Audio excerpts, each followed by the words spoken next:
I'm Rear Admiral Thomas M. Dykers, retired. And this is a well-worn baseball cap I borrowed from its owner because, in a sense, it is a symbol. In fact, the men involved in the true story we will document for you would probably have preferred going into combat without ammunition and without this cap.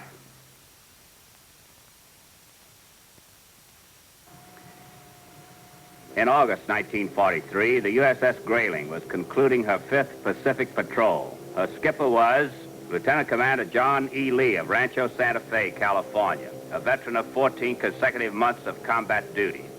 Lieutenant Robert Bonin was executive officer. Lieutenant Junior Grade Edward Camel, gunnery officer. Radioman 2nd Class John C. Smith was radar operator. And Chief Torpedoman Joseph Day was chief of the boat. The Grayling was down to her last torpedo and had been waiting for just the kind of target she now had in her sights. Stand by forward. Stand by number 1. Final observation and shoot. Bearing marked. 305. Range. Mark. 2500. Set. Shoot. Down scope. Fire 1. Hold it. Top scope. This one I'm going to watch. So far, so good.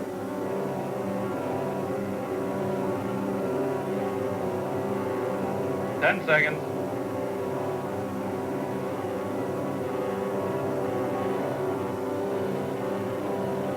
Five seconds.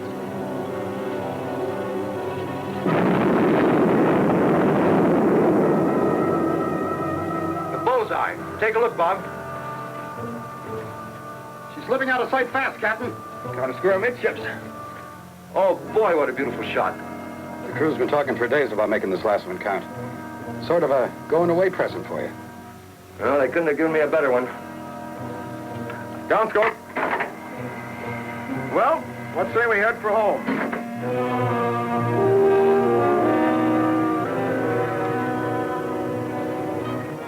There was a customary welcome awaiting the Grayling when she returned to base at Fremantle, Australia. But it was a special moment for Commander Lee. Not only had this last patrol been highly successful, but within the hour he'd be getting his leave papers from Admiral Christie. Then a boat for home.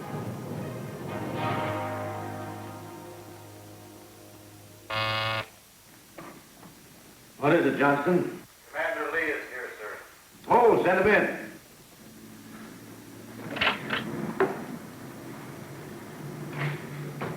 Hello, Jack. Morning, sir. Well, welcome home. It's wonderful to have you back. Thank you, sir. It's good to be back. You know, I'm sorry I couldn't get down to the dock to be a part of the welcoming committee. That's all right. I got your message. Staff meetings every time I turn around. Oh, sit down. Thank you. Well, I've read your patrol report. I know you have been sitting on your thumbs for the past 60 days. Well, we had a little luck and a good hot area. Well, I've got another one just as hot for your next patrol. Next patrol, sir? No use beating around the bush, Jack. My leave's been canceled. I'm sorry, Jack. But you see, enemy shipping has tripled in the last 3 months. Experienced skippers and crews are a must. Well, I understand.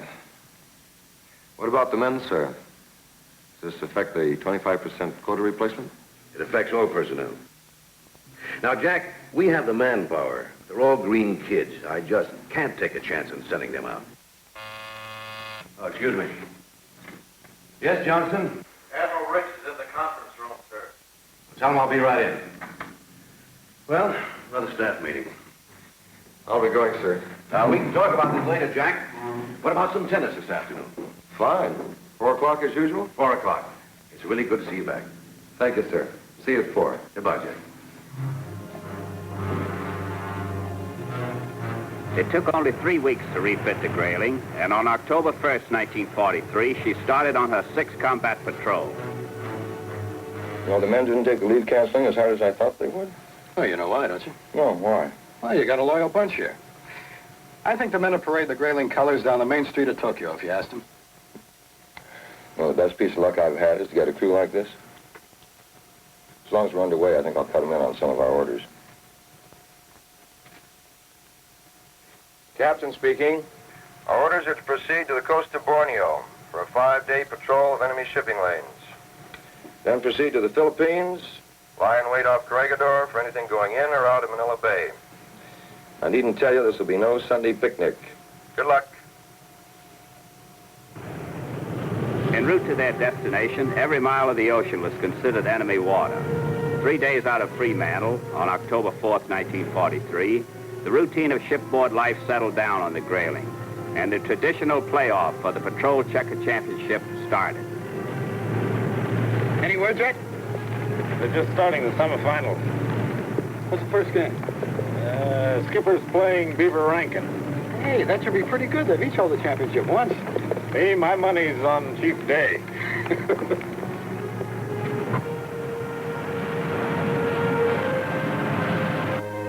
Okay, Rankin, your move. Hold it.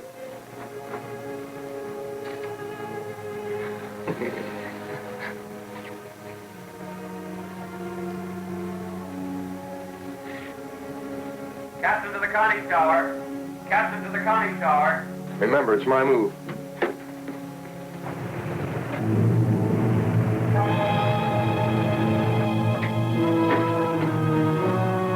What's he got? Radar contacted about 10,000 yards, Captain, bearing 350, closing in. Take her down, Bob. Clear the bridge. Dive.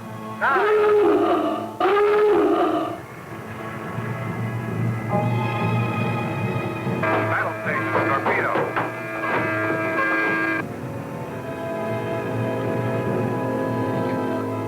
Tank secured, sir. Very well. Picking up anything? I have a contact, sir, bearing 350. Okay, stay with it. Upscope.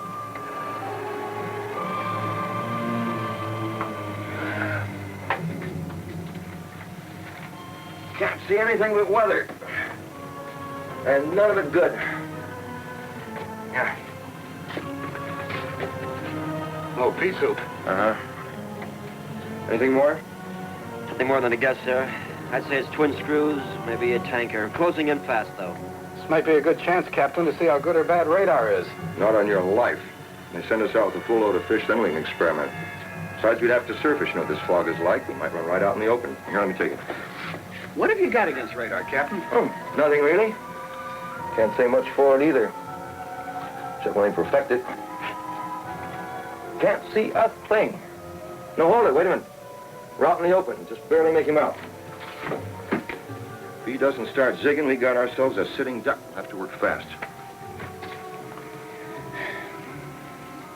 It's too hazy to make him out there. Yeah, I'm gonna get one crack at him before that fog closes in again. Come on, let's go. Angle on the bow, 60 starboard. Final observation, and shoot. Bearing mark. 352. Range mark. 1500. Set. Shoot. Fire 1. Fire 2.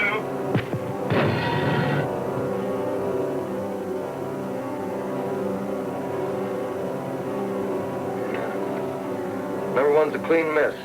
50 yards forward of the bow. Number 2. Direct hit. Is she sinking? I can't tell yet. Just spread in the fog. You mean we won't get credit for her sinking? Doesn't look that way. Wait a minute, I've got an idea. Let's take her up, Bob, and try out that radar of yours, huh?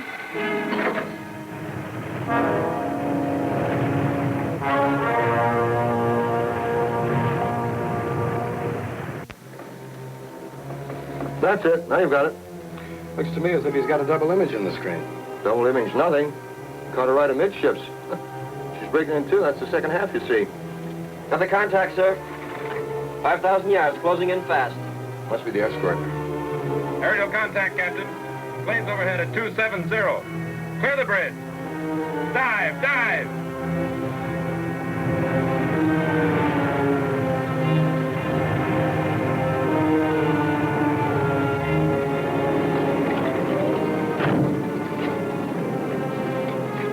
Did you make them out, Ed? Yeah, bombers.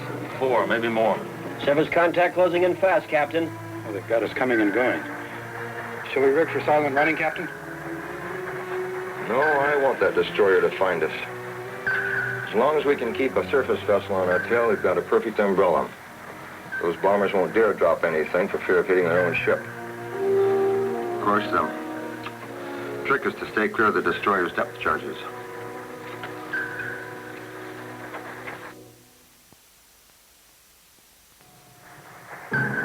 Captain Lee's strategy worked. Using the enemy destroyer as an umbrella, the attacking bombers were unable to drop their bombs. Their fuel low, they finally left the area. Captain Lee then rigged for silent running and lost the surface vessel. Her batteries charged, the Grayling was on her way at dawn the next day. And again, the crew settled down to the routine of shipboard life. Now hear this. The game for the Grayling 6th Patrol Checker Championship is scheduled for 1400. Captain Lee versus Chief of the Boat, Joe Day.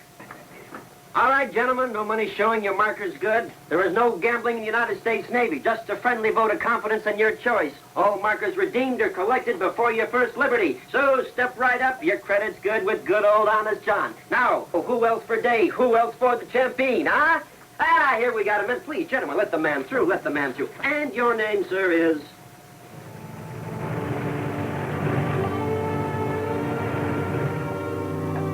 You ready, Captain? The Challenger has first move. Just about.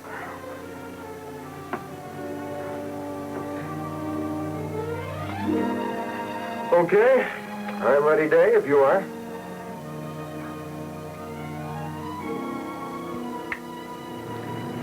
The skipper's move. Day just took his Black King. My money's on Day this time. I'll stick with the skipper. Well, he beat Herbie Herwoski, and Herbie was champ before Day. Hey, the skipper just took Day's king and... Bearing 010. Elevation 20. Clear the bridge!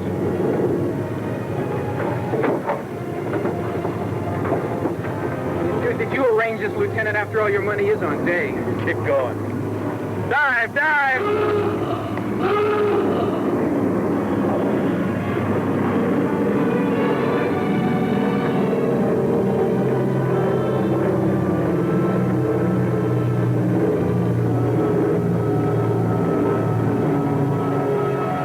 The date of the bombers' attack was October 14th.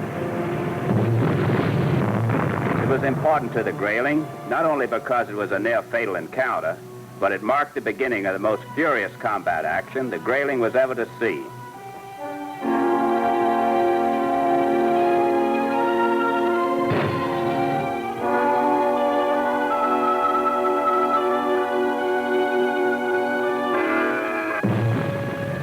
It was, as Captain Lee had told his men, no Sunday picnic as the submarine fought her way to her assigned destination, the Philippines, arriving off Corregidor on October 21st.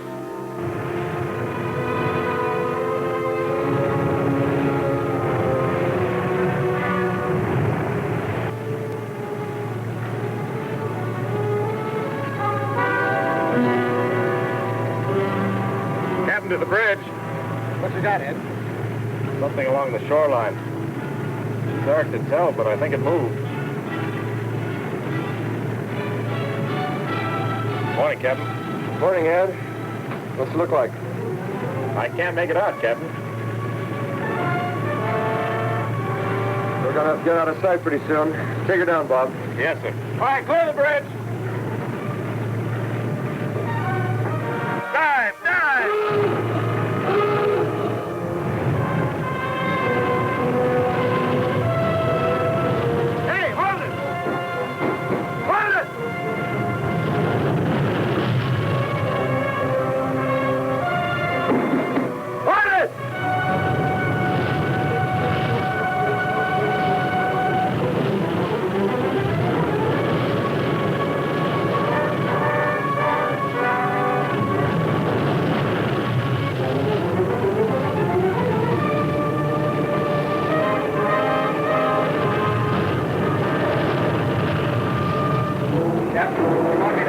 Want to do have breakfast? Control room. Is the captain down there? No, I thought he was with you. We've left him in the bridge. Surface! Surface! Surface!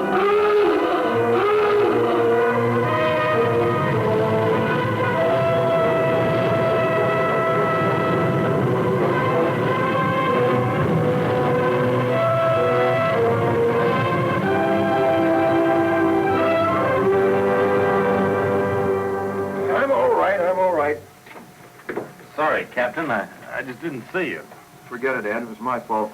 But if the Navy ever has a contest for the running broad jump into a hatch, I'll highly recommend you. Now let's get rid of our last two pickles and go home, huh?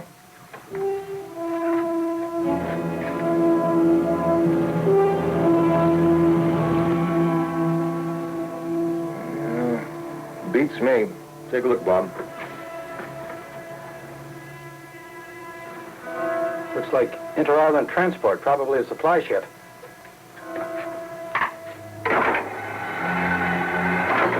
Been sitting there for 2 hours. I'll send somebody down for it. No, never mind. Probably left it on the bridge. She's either crippled and dropped out of a convoy, or she's waiting for an escort. Let's take her and go home.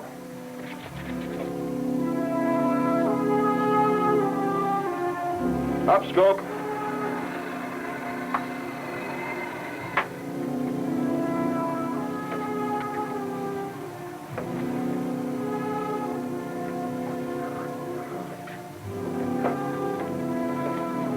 Bearing, mark.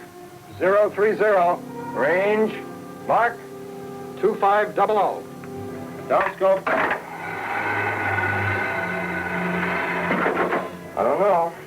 I've seen sitting ducks before, but this sure takes the cake. Up, scope. Take it, Bob. Tubes ready? Tubes ready, sir. Set set at 18 feet. Very well. Looks like a clean shot to me. Stand by. Final range and shoot. Range. Mark. 2,000 yards. Set. Shoot. Fire one.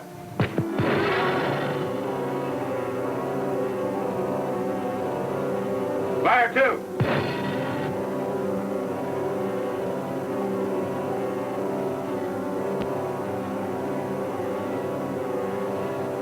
How much time to target? 20 seconds for number one, Captain. Captain, the target just started turning his propellers. Oh, boy.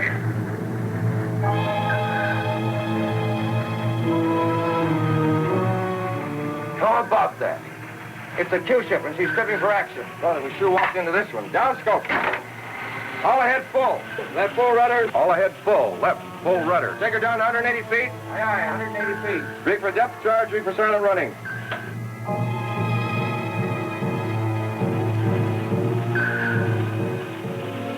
Any change, sound? No change, sir. Stay with it.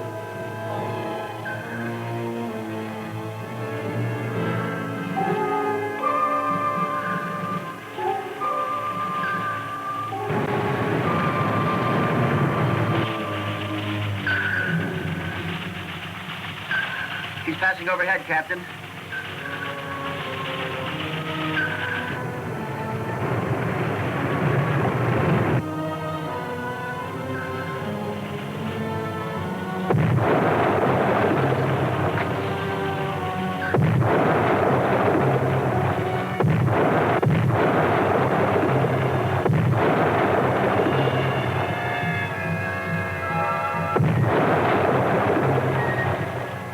Check and report all compartments. Where is he, Sound? Turning. Heading this way again, Captain. Right full rudder. All ahead full.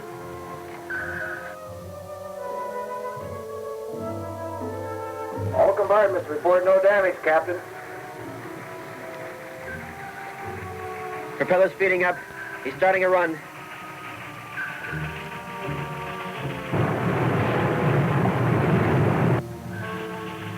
He's right on us, sir. He's dropped the first one. There's 2. 3.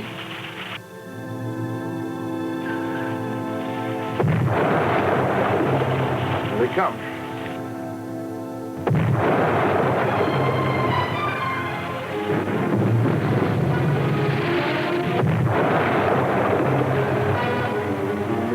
Left full rudder.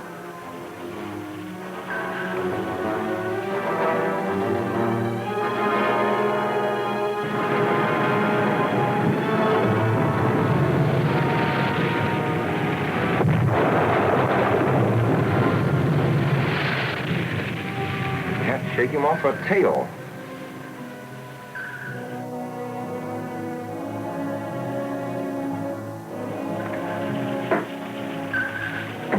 is it, Dave? One of the men passed your quarters and saw this hanging there, sir. I think we'd all feel a lot better if you wore it. Sure. Thanks, Dave. Underwater object approaching, sir. What? Well, whatever it is moving directly toward us. Sure it couldn't be something coming from the surface ship? No, sir. Surface ship's got another bearing. You think they've got a new tracking device? Could be. Anything's possible. You think it's a one-man sub? No, sir. No sound of screws. Any change in bearing? No, sir. No change. It's coming directly toward us. Stand by to sound collision alarm. Wait a minute, sir. It's stopped. Hold it, Bob. Yes, sir. Holding steady. You know, it may sound crazy, Captain, but could it be a man-propelled torpedo, sort of a suicide depth charge? Crazier things than that have happened. Why would he stop? Maybe to take a new bearing. Object's moving again, sir. Coming toward us. Surface craft starting a run, too, sir. Whatever that is in the water is moving directly over us.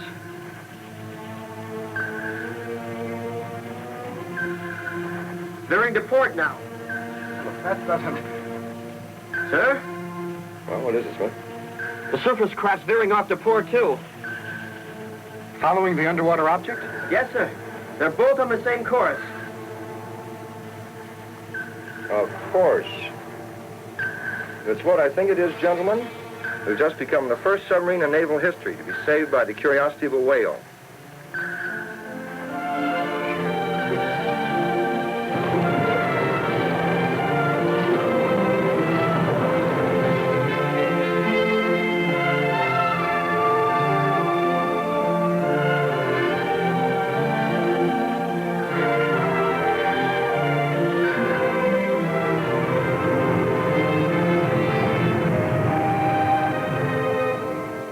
I think it was your move, Captain. Just a minute.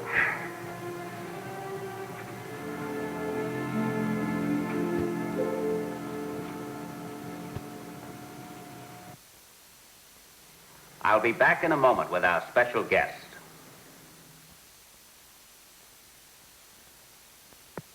And now I'd like you to meet the real-life skipper of tonight's story, Rear Admiral John E. Lee, retired, now resident of Rancho Santa Fe, California. Since you're here in person, Jack, I'd like to return the lucky baseball cap we borrowed. Thank you, Tommy. Beat up as it is one of my prized possessions. I can understand that. The men aboard the Grayling had a lot of faith in its lucky properties, didn't they? So much so, in fact, that someone always brought it to me if we were going into action and I'd forgotten it. You left the Grayling after that 6th patrol, didn't you, Jack? Yes, I was relieved of command and replacements were made for 25% of the crew. Unfortunately, the 6th was the last patrol the Grayling made. On her 7th, she disappeared and all hands were lost. That was certainly a great loss to the submarine force. It was not only a great loss to our submarine force, but it was a great personal loss to me. As you know from experience, Tommy, there's a rare comradeship that exists between the skipper and his crew. And the Grayling crew was one of the finest I ever came in contact with. One more question, Jack. Do you recall how you felt when you were left on the bridge when the Grayling submerged? I was so busy reaching for anything higher than I was that I didn't do much thinking. At one point, I remember, I caught sight of land and I wished I'd had more sleep. It looked like a long swim. We all join your lovely wife, Gwen, in being very glad you didn't have to try it. Thanks, Jack, for being with us. Thank you, Tommy. For extraordinary heroism, Rear Admiral Lee was awarded the Navy Cross. Be with us again when we bring you another true and exciting story of the silent service.